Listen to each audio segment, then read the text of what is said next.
Good morning. Day 106 on the trail. I'm all packed up. It's a couple minutes after 7 o'clock. I didn't get the early start I wanted. It was so cool last night. I slept well. As you can see, I got my fleece on. Even got my fingerless gloves on. It's so cold. Short day. I got 12 miles planned. I'm going to go into Carlisle, get a room. That'll give me a chance to give my knee a little bit of a rest. Maybe even ice it. We'll see what happens. Yeah, good night last night. Nice and cool. Had the shelter to myself. No rodent noises, nothing. So it was pretty nice. I got a little bit of a 2/10 of a mile, spur trail back to the AT, and then I'll make a right turn and head north, and then I'll show you all the good stuff that I see. Okay, there's a monument here. This is the original center point of the Appalachian Trail. I imagine before it got extended. Center Point Knob. A little bit of history, I guess, huh? Alright, this should be the high point of the day. Everything else is downhill or level, essentially, anyway. So, not too bad.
From a distance, I thought it was a hayfield, but it's not.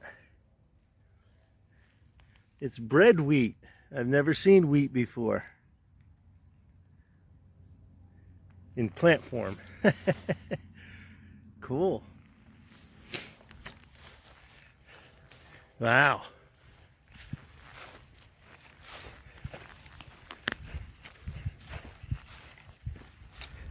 There's a thistle I wouldn't want to get tangled up with. Seek says it's either a musk thistle or a broad-winged thistle. So I don't know which it is, but Man, it's vicious. Look at that.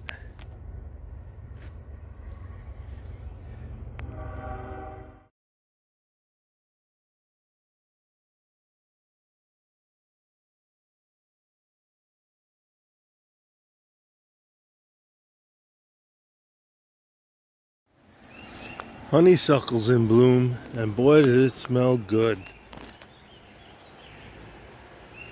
If it's Japanese honeysuckle, it's an invasive.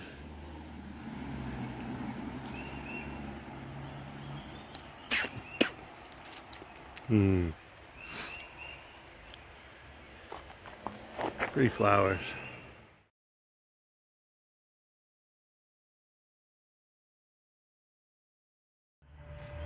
Here's a tree you only see in this area as an ornamental. Dawn redwood. Okay. Take a look. Almost looks like a fir tree.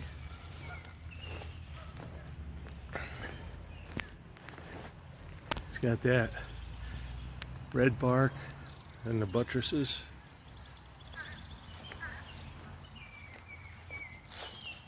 Beautiful tree. It's often planted in parks as an ornamental.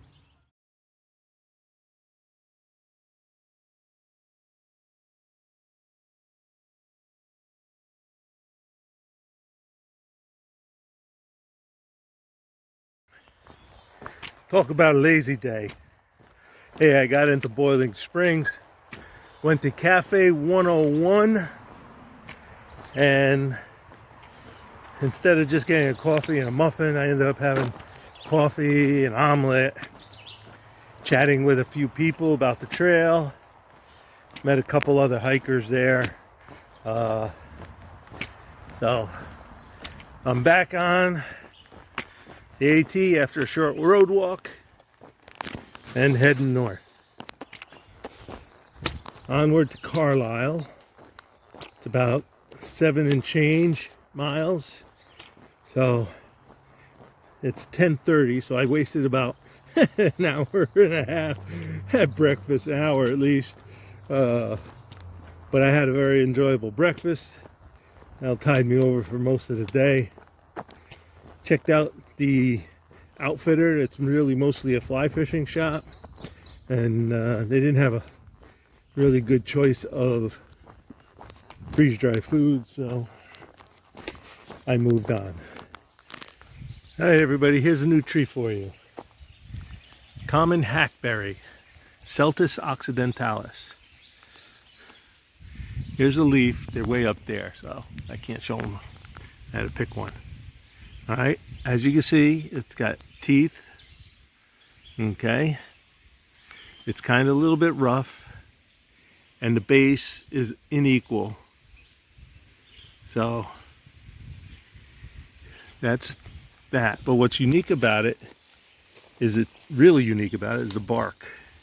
If you look at these bark, the ridges are very vertically sided, almost as if a couple long Lego blocks have been put on.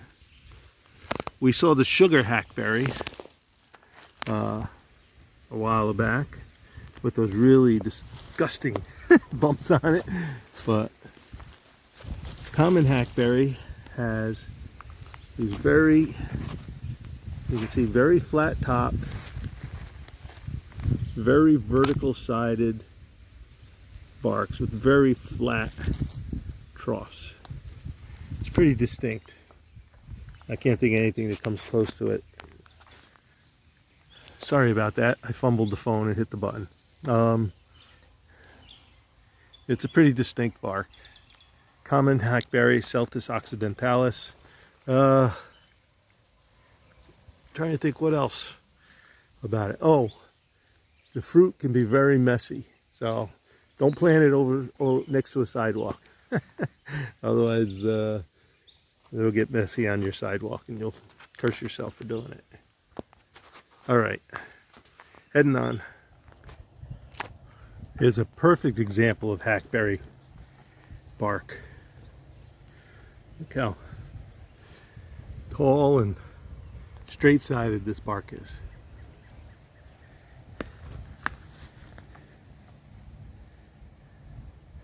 Almost like cork ridges. Let's see if I can get this to focus. Yeah, there.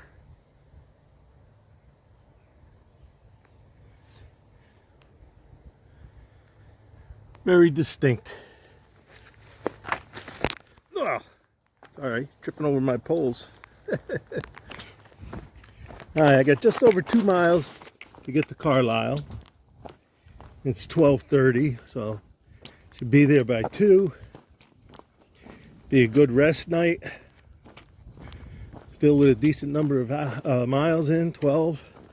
So, all's good. Met some nice day hikers on the trail. Very friendly. Chatted a little bit. All wishing a good trip for me. So, maybe it wasn't just the South. Maybe it's just the people near that city, Baltimore and Washington, that were a little unfriendly. Gee, what do you think? All right.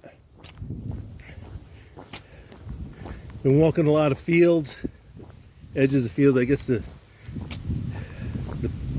Park Service or the Forest Service owns the property and they lease it out to farmers to continue farming on it to keep its historical characteristics. So that's nice. All right, moving on. Looks like a family graveyard here along the trail. We just passed Old Stonehouse Road. I wonder if this is the cemetery for the family that owned that, if there was a stone house. I don't know. Lots of these little cemeteries that have been forgotten. Although that looks like fairly fresh stone.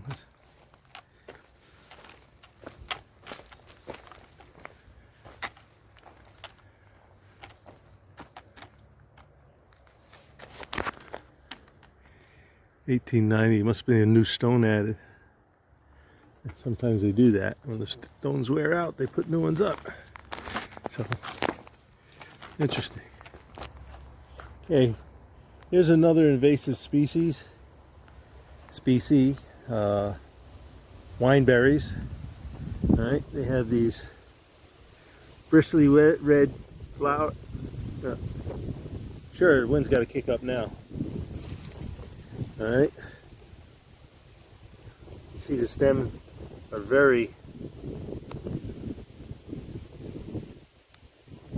bristly, and so are the flowers, which will house the berries, which it's a bright red berry with a lot of little bumps on it, and they're very sticky.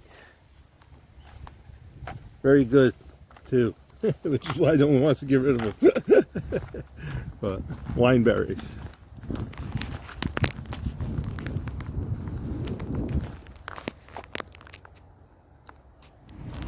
Well, after a bit of a road walk, I'm finally here at the Quality Inn.